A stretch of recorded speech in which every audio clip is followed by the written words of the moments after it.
See you next month.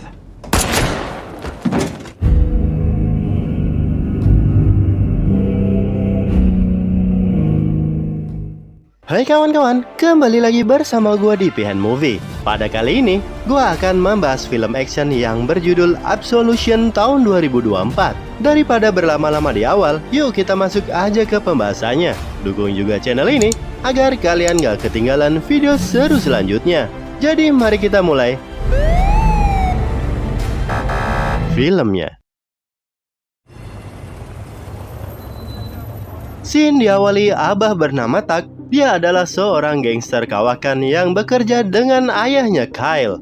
Saat ini, dia ditugaskan mengajari anak bosnya yang baru saja terjun ke bisnis gelap ayahnya. There he is. Sepulang dari minta jatah preman, Tak melapor kepada Charlie yang merupakan bos mafia sekaligus ayahnya Kyle tentang performa anaknya. Namun tiba-tiba saja, Tak lupa nama bosnya itu. Did I forget my fucking name again? Karena akhir-akhir ini ingatannya mulai menurun, dia mencatat hal-hal pentingnya di kertas. Setelah itu, Tak mendatangi sebuah tempat latihan boxing untuk meminta jatah bulanan. Namun dia yang mantan petinju ketika muda, ingin mencoba sparring sejenak dengan anak baru.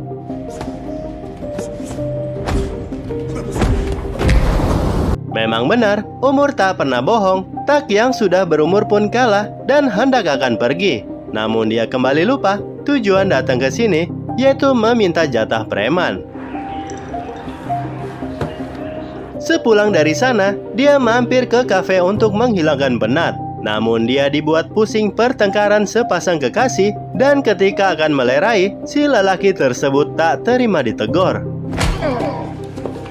Karena si cowok dibuat pingsan, pacarnya yang bernama Looper minta tumpangan hingga ke rumahnya. Namun abah satu ini malah dapat bonus dadakan. Di keesokan harinya, penyakit lupanya kambuh sehingga dia sedikit kebingungan mencari rumahnya. Karena semakin sering kambuh masalah ingatannya, Tak mendatangi dokter spesialis untuk mengecek keadaannya. Multiple concussions over the course of your life? Dari hasil pemeriksaan, Tak mengalami gegar otak yang diakibatkan benturan selama bertinju. Si dokter menyarankan agar ada orang lain yang mengurusnya karena keadaan akan makin memburuk. Bahkan diprediksi dalam beberapa bulan ke depan, dia tak bisa menjalani aktivitasnya dengan sendirian. Bullshit. Sesampainya di rumah, dia mulai berpikiran akan nasibnya sehingga dia menghubungi anak perempuannya yang sudah sangat lama tak dia hubungi. No, I don't want to see you. We have nothing to talk about. Karena hubungan dengan anaknya tak baik, dia menanyakan nomor telepon anak satunya kepada putrinya itu. Namun ternyata anaknya yang lain telah tiada. Where is he buried? Sepulang dari makam, Tak mencoba memperbaiki hubungan dengan berkunjung ke rumah putrinya yang bernama Daisy dan mengajaknya makan malam pada lusa esok. Namun karena saking benci kepada ayahnya, dia tak menerima kunjungannya dan tak bisa janji akan datang ke undangan makan malamnya. Namun, di sini tak sengaja, Tak bertemu cucunya yang bernama Dre untuk pertama kalinya. Karena sejarah kelamnya, Tak terpaksa meninggalkan istri serta anak-anaknya karena dia tak mau keluarganya menjadi incaran musuh-musuhnya. Dan setelah menyadari kondisi kesehatannya, dia harus memikirkan pensiun dan mulai memperbaiki hubungan dengan anaknya. Walau begitu, dia tak bisa tiba-tiba saja keluar dari pekerjaan kotornya, sehingga hari ini dia bersama Kyle melakukan tugas pengiriman barang menuju suatu lokasi. Dan ternyata isinya adalah wanita-wanita yang telah diculik untuk dijadikan wanita penghibur.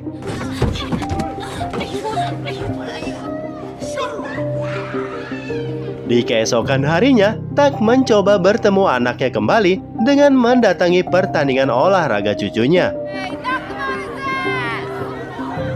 You look good out there. I did okay. Setelah itu, dia mengajak dengan diam-diam untuk mulai merajut hubungan bersama sang cucu. Dengan begini, dia berharap anaknya memaafkan masa lalunya karena hanya merekalah yang Tak punya. Dan dia juga memperkenalkan hobinya kepada si cucu. Right. That's it. Natural kid. Nampaknya, Tak mulai berencana membebaskan wanita yang meminta tolong ketika dalam pengiriman paket mobil box. Dengan berpura-pura menjadi pelanggan kepada mucikari, dia menyewa wanita itu. Namun, untuk membebaskan dirinya, Tak harus menyiapkan uang $20.000 untuk diberikan kepada mucikari. Lo siento. Karena tak memiliki uang banyak, Tak melanjutkan tugasnya untuk menagih jatah preman. Yang kali ini, dia menagih pendeta yang selalu menghindar ketika disuruh menyetor jatah. So buy you another month. See you next month. Melihat si pendeta menjadi salah sasaran, Tak sadar kalau dari tadi dia diincar orang yang tak dikenal. Namun, sebagai gangster kawakan, dia mampu mengalahkan mereka dengan mudah. Who the fuck are you? Dan ketika dipaksa untuk mengaku, ternyata mereka suruhan pria yang memiliki tato laba-laba pada lehernya. Karena masih belum mengetahui otak percobaan pembunuhan terhadap dirinya, dia melapor kepada bosnya. Hey, what up, bud? Ketika akan pulang, Tak dikagetkan Looper yang datang tak diundang untuk bertamu ke rumahnya. Dan tanpa sengaja, Looper membaca surat dari dokter sehingga dia mengetahui penyakitnya itu. Karena ini adalah hari janjian makan malam bersama Daisy, Tak membawa Looper untuk diperkenalkan kepada anaknya. Namun sepertinya Daisy tak akan datang dan membuat dia sangat kecewa. Yeah. Okay. No.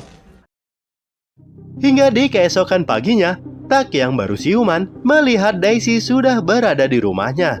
Dan ternyata Looper-lah yang menyuruh datang, dan saat ini dia telah mengetahui penyakit yang dideritanya. Tak yang marah hampir saja menghajar Looper, namun dia baru menyadari di belakangnya ada cucunya yang sempat melihat sifat kasarnya. What? Hingga di keesokan harinya, Tak mendatangi rumah Daisy untuk meminta maaf kepada cucunya atas amarah yang telah dilihatnya. Dan Tak baru mengetahui kenapa anaknya tak datang undangan makan malamnya, melainkan mereka sedang berbenah untuk pindah rumah. Fucking idiot. Penyesalan atas dirinya yang tak bisa menjadi panutan dan memperbaiki kesalahan di masa lalunya membuat dia berniat meminjam uang kepada sang bos untuk membantu membelikan tempat tinggal untuk anak dan cucunya. I can't have somebody in your condition working for me. Bukannya mendapatkan pinjaman, Tak yang sudah bekerja dengan Charlie selama 30 tahun dibuang begitu saja karena bosnya mengetahui penyakit otak yang dideritanya. Dan rencana meminjam uang pun urung dilakukan. Dalam kondisi kecewa, Tak yang hendak akan pergi, tak sengaja melihat anak buah bos barunya yang memiliki sebuah tato laba-laba di lehernya. Dan